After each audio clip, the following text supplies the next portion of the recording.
आज आषाढ़ सुदी बारिश, बाबा का निर्वाणोत्सव। बाबा ने अपने जीवन में बहुत सिद्धियां प्राप्त की, अष्ट सिद्धि नवनिधि, चमत्कार भी बहुत करते, लेकिन बाबा और सद्गुरुदेव साक्षात्कार को ज़्यादा महत्व देते हैं।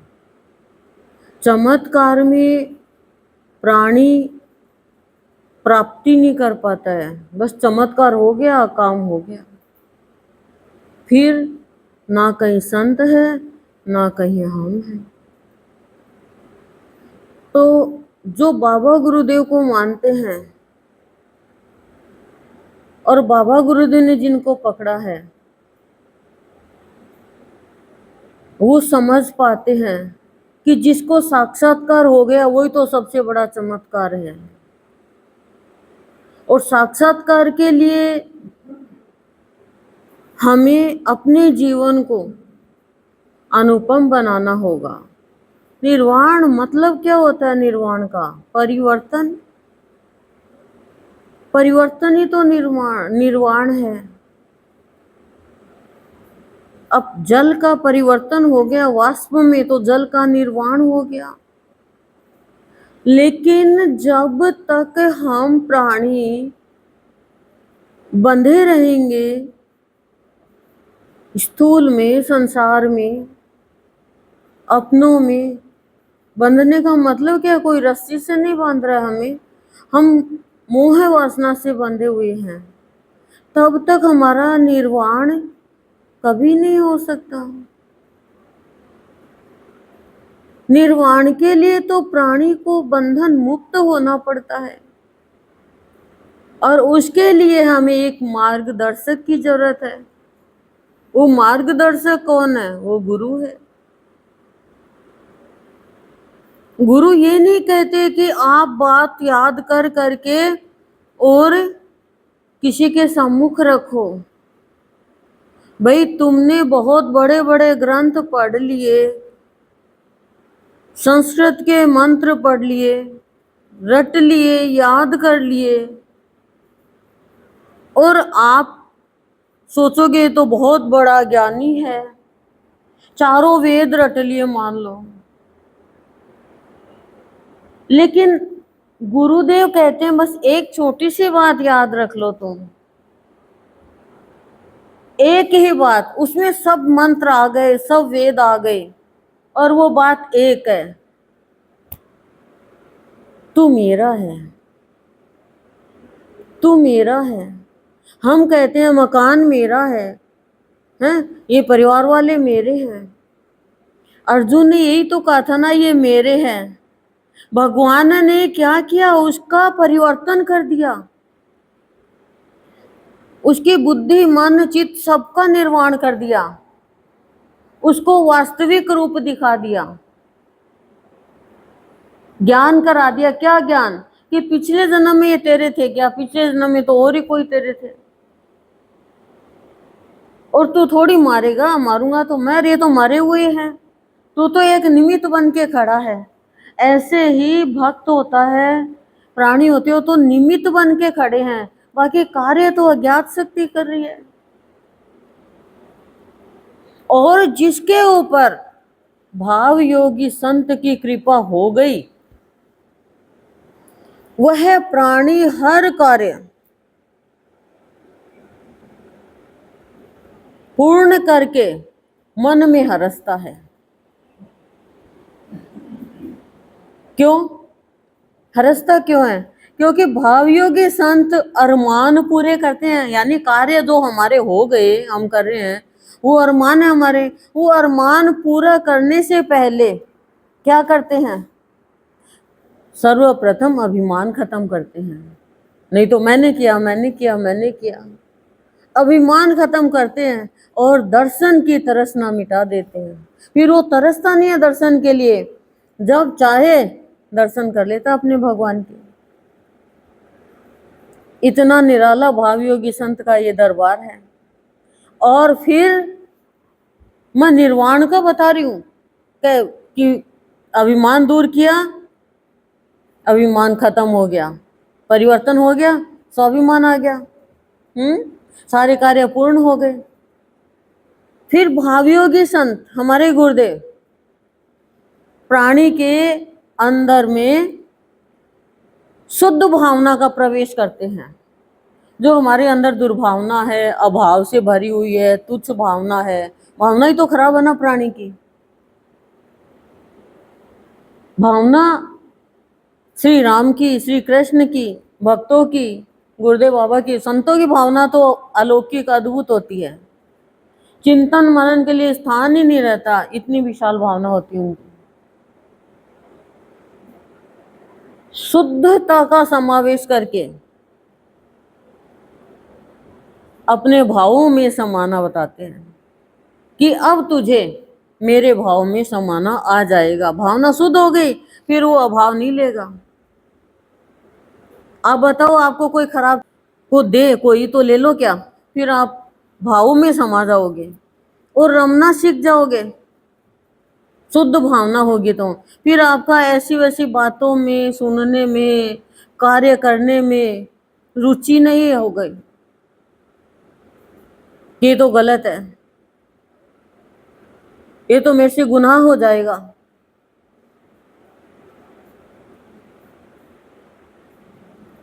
फिर कोई क्या कहता है उस पर इतना ध्यान नहीं जाता, वो ये देखता है कि ये गलत हो रहा है, मेरे को टोकना चाहिए।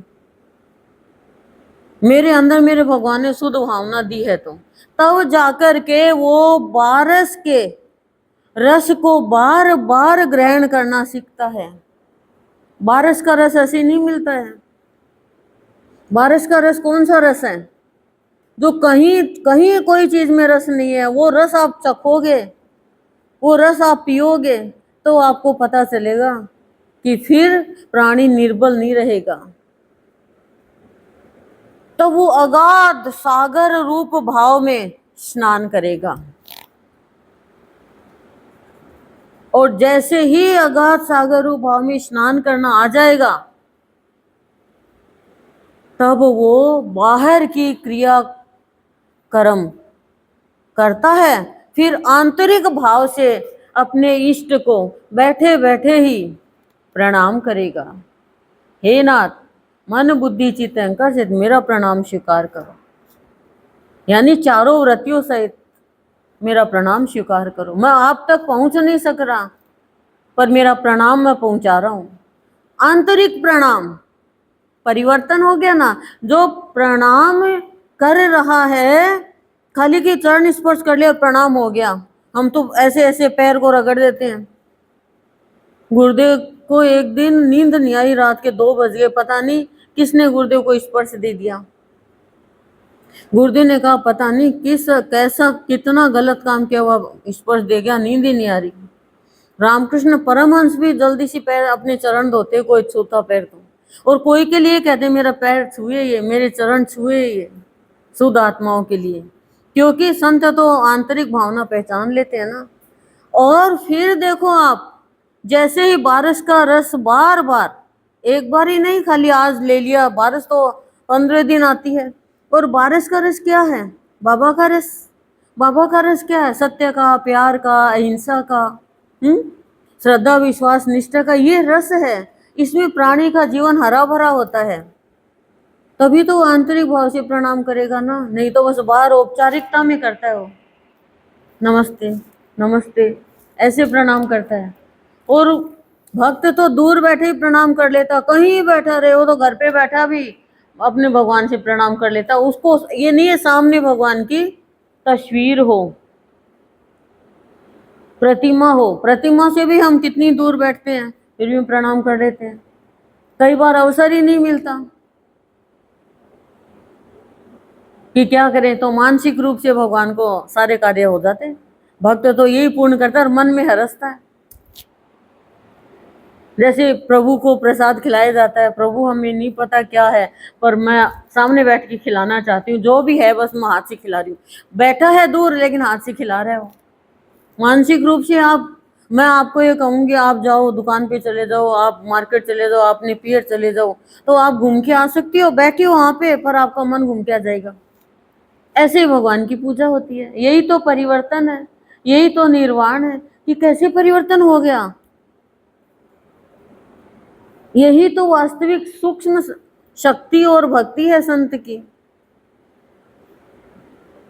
फिर थाली की जरूरत नहीं होती है पूजा के लिए, सामान की जरूरत नहीं होती है, विचार भावना की जरूरत होती है। बस रिश्ता याद रखना है कि तू मेरा है। बहुत बड़ी बड़ी बातें याद कर लेंगे, लेक्चर याद कर लेंगे, लेकिन इतनी सी बात याद नहीं है कि मेरा भगवान से रिश्ता है, मैं भगवान का हूं। फिर मेरा बुरा कोई कैसे कर सकता है, जब मेरी चिंता करने वाला मेरा भगवान है तो। और जब समावेश हो जाता है भावना में, भावों का, और प्राणी जब संत की शरण में आकर के देख पाता है कि अब मुझे बाबा अपना रस पिलाने लग गए हैं, तब स्त्री और पुरुष दोनों का ही भान सद्गुरुदेव हटा देते हैं, और एक ही भान रहता है कि जो सभी प्राणी है वो सब भावयोगी संत के आत्मज है। बस ये भाव ही पैदा कर देते हैं। सभी भावयोगी संत के आत्मज यानी आत्मा से पैदा हुए हुए हैं। स्त्री पुरुष का भाव तो खाली एक शरीर का, बाकी तो आत्मा ही ना हम। तब उसे संत को पुकार कर अपने पास बुलाना आ जाता है। कोई लेटर देने की जरूरत नहीं है, कोई फोन की जरूरत नहीं है, उसको पुकार कर बुलाना आ जाता है कि आओ प्रभु, आ जाओ प्रभु। और भगवान आते हैं। भक्तों ने पुकारा और भगवान वैकुंठ छोड़कर आ गए। तो सत्संग में प्रत्यक्ष रूप में भगवान है। संत का संग जब प्राणी को मिलता है तो कोई भी कार्य का प्रसंग जब जीवन में आता है तो संत से परामर्श लेना जब सीख जाता है तो वो प्राणी, रोते हुए प्राणी को हंसाना सीख जाता है। हमने अभी तक क्या हुआ, हंसते हुए को रोना सीखा, हंस ले, अब देख तेरी माँ भी रोएगी।